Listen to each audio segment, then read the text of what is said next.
it gives me really great pleasure to welcome again Mary-Therese. Can everyone give her a friendly wave? Woo! Mary-Therese is a local. Many of you will probably know her, and her husband Grant has a very interesting job. He is our harbour master as well for the whole of the harbour. Anyway, so I bet Grant has got some very interesting stories, but so does Mary-Therese. Mary-Therese works as a chaplain to the Mission to Seafarers. Has anyone heard of that organisation before? Yeah, that's great. So lots of people are familiar with what you guys do, which is awesome. But I just thought that it is a really good reading today with Jesus on the beach meeting his disciples. It's a beachy, fishy story. Lovely to have Mary-Therese with us to share a little bit about what you do and some of the ways that we might be able to help as a parish whānau with a particular project that Mary-Therese has in mind. So I've got some questions for you which we'll go through and explain a little bit about what you do and how that relates to today's reading.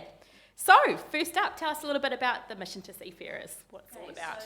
I'll give you this and we'll tag team. So, the Mission is a worldwide organisation. We're represented in over 200 ports around the world, and our mission is to help and support the 1.89 million crewmen and women who face dangers every day to keep our global economy afloat. But let's just do a quick quiz. Hands up here if you drive a car. Hands up here if you might put petrol in your car. Have you got any car? Yeah, me too. Hands up here if you have ever bought anything from Kmart or the warehouse. And hands up here if you've ever bought anything that's made in China. Congratulations, everyone. You have the hard-working men and women who crew our ships coming to New Zealand who bring you all these goodies. So we work with seafarers and we work with them and we go to where they are because it's not easy for seafarers to get off ships or to have shore leave. Often they are away for 9 to 10 months at a time, and so they're missing things. You know, we get to celebrate our birthdays, we get to celebrate our celebrations with our friends and family. They don't get to do that. You know, if they're lucky, if you're on a Filipino crew, your birthday will be recognised and you'll get to celebrate your birthday. Maybe not so much if you're an Indian crew, not at all if you're from China. And so the gentleman who founded our organisation is a guy called the Reverend John Ashley, and this is the gentleman up here. Good beard. It is a good beard, isn't it? And that ship there, that's called the Irene, and he had this ship built so he could go and minister to the seafarers. So he would go, the ship has seating on board, it has a chapel for 100 people, and he decided that he needed to go and be where the seafarers are, and that's what we do today. So yeah, like I said, he created a mission on going to meet the people rather than expecting the people to come to him. Awesome. Thank you. So tell us a little bit about your role in a kind of a typical day, or what would a typical visit to a ship look like? So I visit the container ships, the car carriers, the tankers and the bulk carriers that we put our logs on. When I go on a ship, the first thing I always ask is have they received the Wi-Fi unit from the linesman. So we put, here in New Zealand, every time a ship comes into port, we give them a free Wi-Fi unit. So straight away they can make contact with their loved ones back home. So internet at sea is really unpredictable. I don't know if they're going to have decent access. I don't know if they're going to have poor access. And if you think about it, like if you know that someone's having a special birthday and you can't get hold of them, how would that make you feel? Or if you know that someone is really sick at home and you can't get hold of them, you know, how does that make you feel? So we do that. We also take a care package on, and we normally fill that with treats such as chocolates and playing cards. We give out maps of Wellington so they know where the currency exchange is. Often the seafarers get paid in US dollars, and so they need to be able to exchange that into New Zealand dollars. And I tell them where the supermarkets are. I tell them where the touristy things are if I can't take them out for shore leave. And we just also ask, how is everyone on board? So I went on board a ship once and I said to the Ukrainian chief officer, I said, how is everyone on board? And he said, everyone's really good apart from my situation. And I said, well, tell me about your situation. And he said, I have a 3-month-old baby boy who I've never met. And so once you hear something like that, I'm able to just spend a bit of time just listening to them and reflecting back, which is really useful. I asked them what the cook is like, because if you're at sea for 9 months with a bad cook, that's no good. That's no good. If they have an exceptionally good cook on board, I will ask if the cook wants to come home with me. And recently the cook said to me, but who's going to cook for us? I hadn't thought that one ahead. That's why we have children.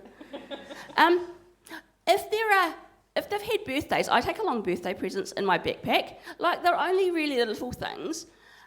They might be like a pack of playing cards, because we get those for free from our sponsors. We give them like souvenir magnets, and we have happy birthday cards. So I just take 2 minutes and write them a birthday card, and normally they'll bring the crew member to me if they're not on watch, and we take photos, and they're like, and often you will hear things like, gosh, no one has ever given me a birthday present for as long as I've been a seafarer. And the same thing happens at Christmas time. The other thing I do is I get to take crew out for shore leave. And we are one of the few ports in the world where they can actually do shore leave. Okay, so these guys are from India. They're a beautiful crew from a tanker. And I said I would take them for shore leave. We have an 8-seater van that I drive around Wellington. And I said to these guys, what do you want from today? And they said, Miss, we just want a beer.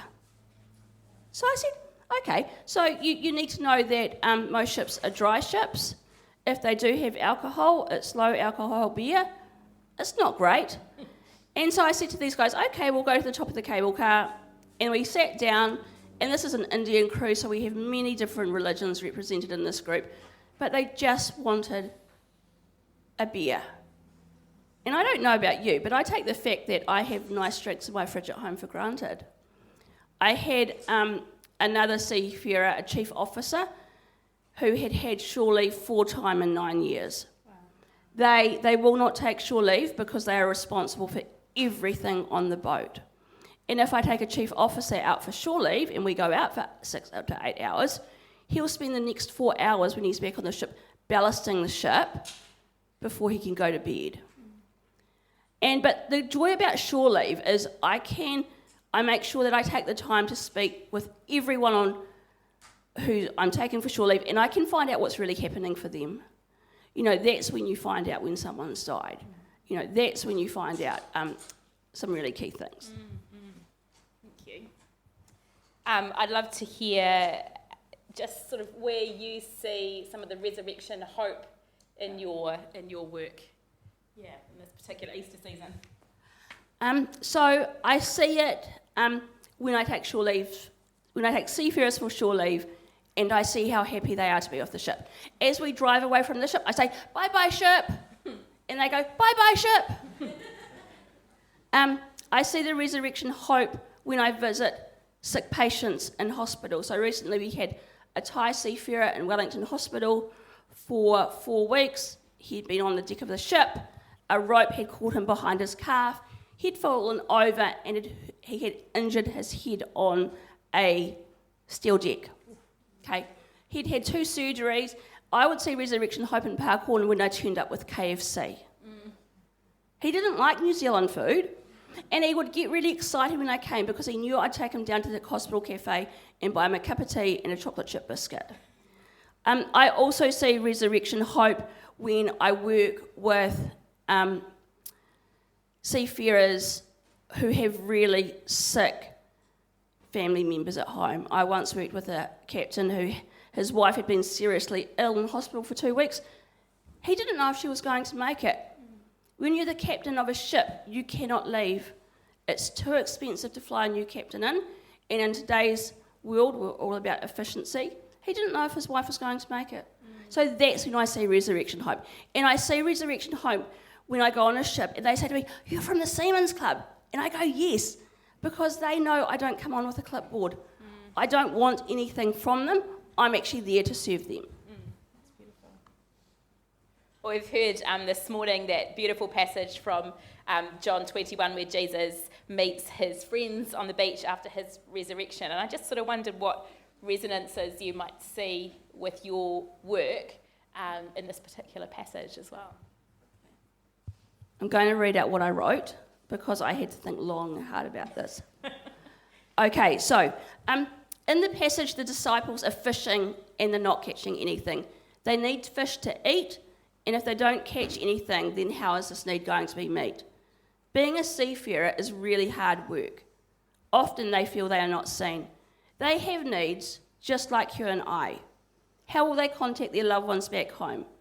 Who will help them when their manning company says they have to stay on the ship, that they can't go home when they were expecting to?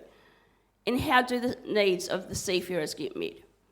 And then, however, when Jesus appears and tells the disciples to throw their nets out again, they catch so many fish that they were unable to haul the net in. When chaplains like myself come alongside seafarers, then this is when some of their needs can be met, such as providing a listening ear, providing the Wi-Fi, taking the seafarers for shore leave, and taking them to a supermarket and giving them a gift for a new baby. It is Jesus in this passage who meets the immediate needs of the disciples, and he does this by feeding them. In Christian circles, we talk about being Jesus to people. And I would hope that when I am working with seafarers, that I am showing them the love of Jesus, even if the seafarers may not know Jesus. I'm not an evangelist, I'm a chaplain. And in my training as a chaplain, we learn that I'm looking at the person directly in front of me and saying, how do I best meet this person's needs? The work of the mission is kingdom work. And in this passage, Jesus is asking Peter if he loves them. And when Peter says yes, he asks Peter to feed his sheep. I do this work because I love Jesus, and God asked me to do this work. And that's another story for another day.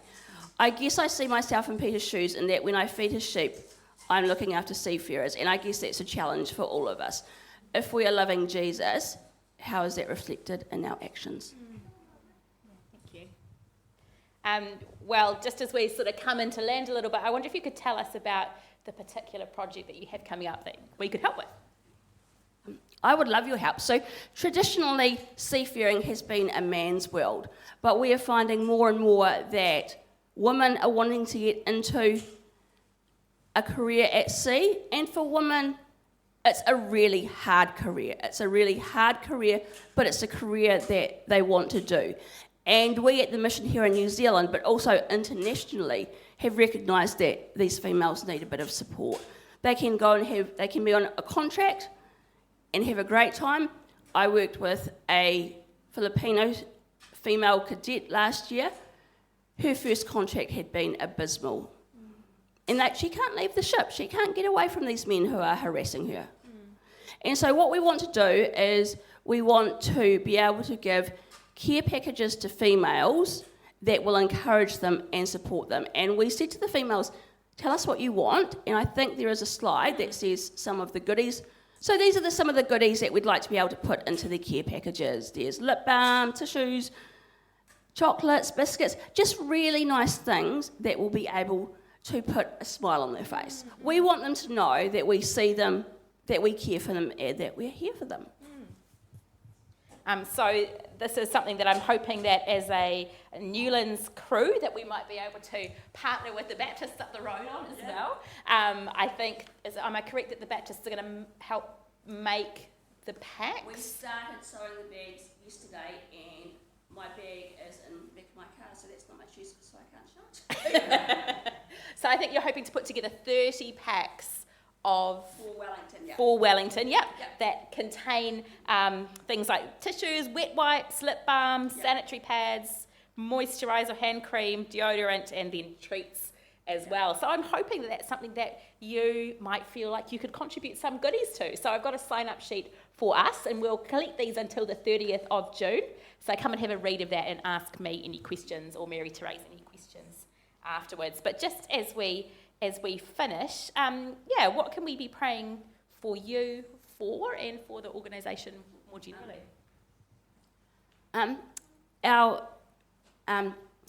We who provide seafarer support here in New Zealand, we get some funding from Maritime New Zealand, and the applications for the next round of funding close in the middle of May. If you can pray that our application would be successful. So here in Wellington, Maritime New Zealand, they provide payment for one full-time person and the provision of the Wi-Fi units. My colleague and I, we have a charity who pays our wages, which I'm very, very thankful for. So can you please pray that we get the money that we need to get in order to be able to serve the seafarers? That would be amazing. We have some amendments coming up to a particular piece of legislation called the Maritime Labour Convention Act. At the moment, the Act doesn't recognise the need for seafarers to have shore leave, and so we're hoping that the Act will be amended so that shore leave becomes more compulsory for seafarers. We just see the mental health benefits of it every day we take them out. I would love prayer for seafarers to be safe at sea.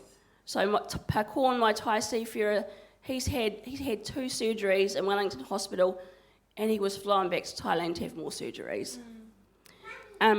For seafarers to be treated well by officers on ships. So on the ship, the captain is God, and the officers wield all power. To the point that when I went out for lunch the other day, the captain sat at the head of the table. He had his highest ranking officer next to him. I was given the place of honour opposite that officer. He saw that I was down the back and he said, no, actually, Mary-Therese, you come sit next to me. And so officers have all power, and seafarers want to work because we know that Filipino seafarers might be supporting up to 15 family members at home. And so if you have good officers, it makes such a difference. We all know what it's like to have bad managers at work. So if you can just pray for seafarers to be treated well by officers, and that I would raise the money and get the goods I need to be able to bless the seafarers, the female seafarers, please. So thank you for having me, and if you have any more questions, just come and talk to me after the service ends. Thank you so much. Shall we just pray for Mary-Therese now? Loving God, thank you so much for Mary-Therese and her heart, for being Jesus to the people that she meets right in front of her through the work at Mission to Seafarers. And we just thank you for the whole organisation and the way that it has been able over such a long time to be recognised as something that provides great value to people who are often unseen and highly vulnerable. Loving God, we just ask that profile would increase, that the legislation that is needed to support seafarers will pass in this country, that seafarers will remain safe at sea. And we pray particularly for those seafarers, like the women, who are even more vulnerable than people normally. Loving God, we take for granted, I think, so much of how we live in our day-to-day. I just pray that for all of us as your followers, you will open our eyes to all of the hidden spaces in our lives. In Jesus' name we pray. Amen.